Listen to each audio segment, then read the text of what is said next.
పూలు బాగున్నాయి కదండి. లింగాక్షి పూలు కనకంబరాల చెట్లు అన్నీ వేసానండి. నాకు లింగాక్షి పూలన్నా చాలా అంటే చాలా ఇష్టము. ఏంటక్క ఏంటంటే చెప్తున్నారు వీడియోలోకి రాకుండా అనుకుంటున్నారా? నేనైతే సొంటను ఎత్తేసాను. సొంటను ప్రతి సంవత్సరం ఎత్తుకుంటూ ఉంటాను. హాయ్ అండి, welcome back to our unique family.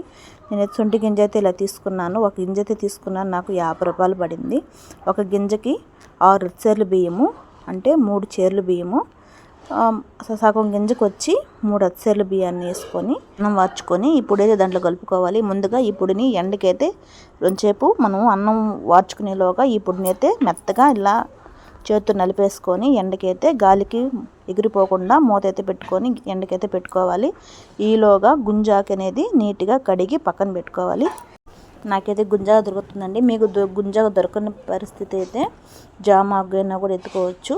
నేనైతే మనము అన్నం మార్చుకునే దాబరికి పసుపు కుంకుమ అయితే పెట్టుకుంటున్నాము. ఎందుకంటే ఇది పోలేరమ్మకి మనం నైవేద్యంగా సమర్పించుకుంటున్నాం కాబట్టి నేనైతే పసుపు కుంకుమతో ఇలా అలంకరించుకొని నేనైతే నైవేద్యం అయితే రెడీ చేస్తున్నాను. దీంట్లో మనము మంచినీళ్ళు అయితే వాడుకోవాలండి. తాగే నీళ్ళు అంటే కుళాయి నీళ్ళు కాకుండా మినరల్ వాటర్ అయినా సరే, మన ఇంట్లో ఫిల్టర్ వాటర్ అయినా సరే వాడుకోవచ్చు. నేనైతే ఇలా ముగ్గులు అయితే ఇలా వేసుకున్నాను. అమ్మవారికి నైవేద్యం పెట్టుకునేటప్పుడు ఇలా నీట్గా చేసుకుంటే నెగిటివ్ ఎనర్జీ అనేది లేకుండా పాజిటివ్ ఎనర్జీ అనేది ఉంటుంది. కట్టెల పొయ్యి మీద చేయడం కూడా ఇంకా మంచిదండి. గ్యాస్ మీద అనేది చేయడం అనేది అన్నం ఒక్కోసారి మెత్తబడిపోతుంది. అలా కాకుండా మనం నీట్గా ఇలా వంచేసుకొని పక్కన పెట్టుకోవచ్చు. పూలు అయితే బాగున్నాయి కదా, అన్నీ అయితే చెట్లు ఇలా విడిపోతున్నాయండి. నేను వేసి డిసెంబర్లో వేసానండి. ఇప్పటికే చాలా పూలు అయితే నాకు ఇచ్చిన ఈ చెట్లు నాకు చాలా అంటే చాలా ఇష్టము. పొయ్యి అయితే వెలిగించేసుకొని అమ్మవారికి అయితే దండం పెట్టుకొనేసి మనం అలంకరించుకునే ఈ దావరిని అయితే పొయ్యి మీద పెట్టి నేనైతే వంట అయితే రెడీ చేసేస్తున్నాను. ఇది మామూలుగా నీళ్లు ఎసురు కాగినాక తర్వాత బియ్యం అనేది వేసుకోవాలి. బియ్యం కూడా కొద్దిసేపు నానబెట్టి పెట్టుకోవాలండి. ప్రతి సంవత్సరము నేనైతే ఇలా సొంటను అయితే ఎత్తుతాను. ప్రతి సంవత్సరంలో ఒక్కసారైనా ఈ సొంటను తినడం వల్ల మన బాడీకి చాలా అంటే చాలా మంచిది. ఇలాగా గుంజాకైతే ఒకసారి వేసి ఆ నీళ్ళల్లోనే అంటే నీట్గా కడిగి పెట్టుకుంటాం కాబట్టి ఒకసారి ఆ నీళ్ళల్లో వేసి కొంచెం ఆవిరి బట్టి నుంచి ప్లేట్లోకి తీసేసుకోవాలి. ఇలా తీసేసుకోవడం వల్ల మనకు వాటర్ కూడా స్మెల్ అనేది మారిపోతాయి, మంచి స్మెల్ ఉంటాయి.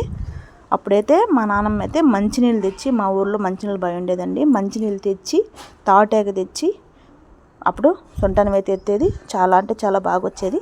ఇది 3 డేస్కి వస్తుంది సొంటనం అనేది. మాకైతే అలవాటు అండి. ప్రతి ఉగాదికి అయితే ఎత్తుకుంటాము. ఇలా ఎత్తుకొని మేము పోలేరమ్మకు నైవేద్యంగా పెట్టుకుంటాము. ఇక్కడ మాకు పక్కన మునగ చెట్టు కూడా ఉందండి. మాకైతే చాలా అంటే చాలా మునక్కాయలు కూడా అందిస్తూ ఉంటుంది. ఇప్పుడైతే అంత పూత మీదే ఉంది మునగ చెట్టు. ఈ కరింపాకు అయితే ఒక స్టోరీ ఉందండి. ఈ కరింపాకు చెట్టుకి మా అమ్మకి ఇష్టమని అయితే వేసానండి. కరింపాకు చెట్టు, కరింపాకు మాకు అస్సలు దొరకదు. మా అమ్మ తెచ్చుకుంటే నాకు ఇస్తుంది, నేను తెచ్చుకుంటే మా అమ్మకి ఇస్తాను. అలాగైతే వాడుకుంటాము. బాగా నా కొడుకు చెట్లు మేము వేసిన చెట్లు అన్నీ చూపించేసాడండి మీకు.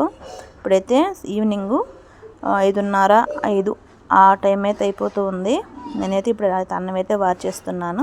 అన్నం ఇలా అన్నం అయితే మెత్తగా అవ్వకూడదండి, అలాగని పదంగా కూడా ఉండకూడదు. నీట్గా దగ్గరుండి జాగ్రత్తగా వార్చుకోవాలి. ఇలా వార్చుకున్న అన్నాన్ని సాపేసి తర్వాత ఒక క్లాత్ ఉంటుంది కదండి, కాటన్ క్లాత్ని తడిపి ఆ బట్ట మీద వేసేసి కొద్దిసేపు ఆరబెట్టాలి. చూడండి వీడియోలో చూపించే విధంగా ఇలాగైతే ఆరబెట్టాలి. ఇలా ఆరబెట్టిన నేనైతే ఇలా అన్నం పోసేసి ఆరబెట్టేసుకుంటున్నాను. ఎందుకంటే మనకు చాలా వేడి మీద ఉంటుంది కాబట్టి ఆ వేడి మీద అనేది అన్నం కలిపితే ఇంకా మెత్తబడిపోతుంది. అలా కాకుండా బాగా కొంచెం గోరువెచ్చగా ఉన్నప్పుడు మాత్రమే మనం దబర్లోకి ఎత్తుకోవాలి. ఇప్పుడు నేను చూడండి ఇలాగైతే గెంటుతో నీట్గా ఆరబెట్టేస్తున్నాను. ఇప్పుడు తడి చేయడం ఎందుకంటే క్లాత్ని తడి చేయడం వల్ల కూడా అన్నము క్లాత్కి అంటుకోకుండా మనకు ఫ్రీగా అయితే కలుపుకోవడానికి ఈజీగా ఉంటుంది. ఇప్పుడు నేను తయారు చేసుకున్న పొడిని కొంచెం కొంచెం అన్నం పక్కకు జరుపుకుంటూ కొంచెం కొంచెం అన్నాన్ని మొత్తం కలిసే విధంగా ఇలా అయితే నీట్గా ఇలా కలుపుకుంటున్నాను. ఇలా కలుపుకున్నామంటే మనకు ఆ పొడి అనేది అన్నానికి మొత్తం పడుతుంది. అప్పుడైతే మనకు సొంటన్నం పర్ఫెక్ట్గా అయితే వస్తుంది. మాకైతే చాలా అంటే చాలా ఇష్టం అండి. మేమైతే ప్రతి సంవత్సరం ఉగాదికి ఎత్తుకుంటాము. ఇప్పుడు గుంజాకు నీట్గా కడిగి పెట్టుకున్నాం కదా, ఫస్ట్ అయితే కింద ఆ పౌడర్ ఉంటుంది కదండి, సొంటి గింజ పౌడరు, ఆ పౌడర్ కొంచెం వేసి తర్వాత గుంజాకు వేసి అప్పుడు ఒక లేయర్ అవుతుంది. తర్వాత అన్నం పెట్టాలి, తర్వాత ఇంకో లేయర్లో గుంజాకు వేయాలి. ఆ విధంగా 3 లేయర్స్ లాగా, అంటే అన్నాన్ని బట్టి 3 లేయర్స్ రావచ్చు, 4 లేయర్స్ రావచ్చు. అలాగైతే పెట్టుకుంటూ ఆకేసుకుంటూ వచ్చేసేయాలి.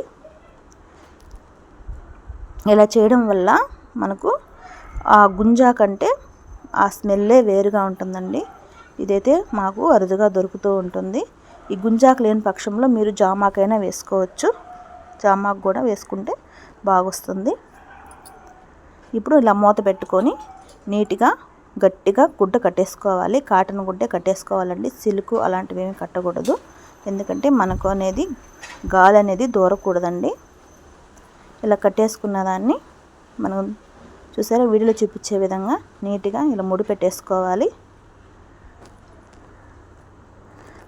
ఇప్పుడే టైం అయితే చూపిస్తున్నానండి, 17వ తారీఖు 3వ నెల 2026 5:27కి అంతా ఎత్తాను. తర్వాత దీపం పెట్టుకొని దీపం అయితే చూపించి హారతి ఇచ్చానండి.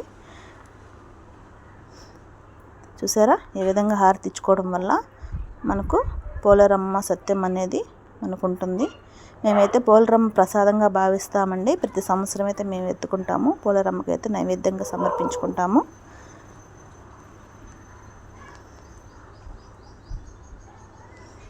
చూసారా 18వ తారీఖు అండి, 18వ తారీఖు 2వ రోజు 6:30కి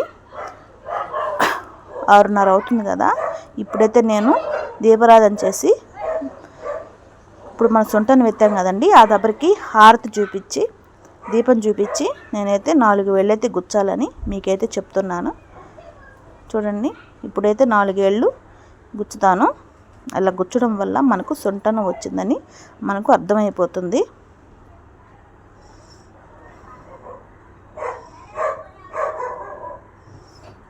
ఇలా చూపించి అలా ఇప్పుడు మనం కట్టుంటాం కదండి, గుడ్డ అయితే కట్టుంటాం కదా, ఆ గుడ్డని నీట్గా నిదానంగా విప్పి 4 ఏళ్ళు సాయంతో గుచ్చాలండి. అలా గుచ్చడం వల్ల మనకు సొంటనం వచ్చిందని మనకు తెలిసిపోతుంది. 3వ రోజుకంతా బాగా వచ్చేస్తుంది. 3వ రోజు పోలేరమ్మకి అయితే పెట్టేసుకోవచ్చు.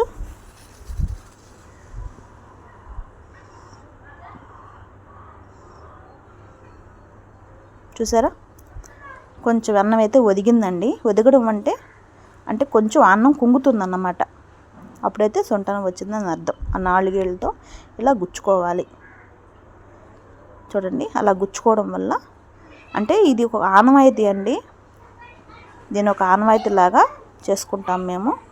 చూసారా అలా గుచ్చుకోవడం, అలా గుచ్చుకున్న వెంటనే మళ్ళీ యథావిధిగా ప్లేట్ పెట్టేసి గుడ్డ కట్టేసుకుంటే మళ్ళీ 3వ రోజుకంతా మంచి స్మెల్తో గుమ్మగుమ్మలు ఆడిపోతూ సొంటనం అయితే రెడీ అయిపోతుంది.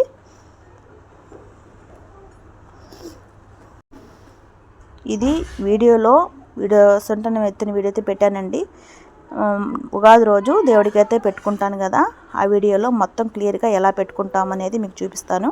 వీడియో చూసేయండి. వీడియోని అయితే చిన్న లైక్ ఇవ్వండి.